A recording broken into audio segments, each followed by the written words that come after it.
চিপার মধ্যে ওর কি হয়েছে? কি রে ভাই কাকে গেছে নাকি? ই রে বাবার বাবা পাও এনে উঠছে। এ ভাই কি হয়েছে? তুমি নাকি ভাই এই যে তেল পড়তাছে, তেলের প্রবলেম, তাই দেখতাছি ভাই গাড়ি এই করে উঠায় সুন্দর করে স্পেস করে তেলের লাইনটা দেখতাছি। তোর মিয়া তেল পড়তাছে রে ভাই। ভাই রে ভাই ও তেল তো বুঝলাম, আমি দূরে থেকে যাইতে আমি কি রে কেউ লোকজন নাই, একদম ফাঁকা মার দুই পাশে। তোমার আবার চিপাই কিনে দিল নাকি? তোর মিয়া এভাবে করেই করে নাকি তেল মিয়া? এভাবে তুমি তো স্ট্যান্ড করে দিতে পারতা। হ্যাঁ ভাই স্টার্ট করলে দেখা যায় না।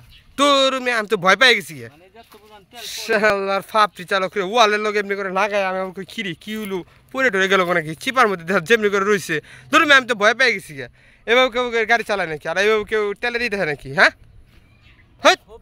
তেল ভরেছি পাম্পে থেকে এই মাত্র। বাইরে ভাই তেল তো বর্ষ ঠিক আছে, কিন্তু আমি তো মনে করি ভয় পেয়ে গেছিলাম, না জানি কি হয়েছে, শুনো সমস্যা টমস্যা হইলো নাকি?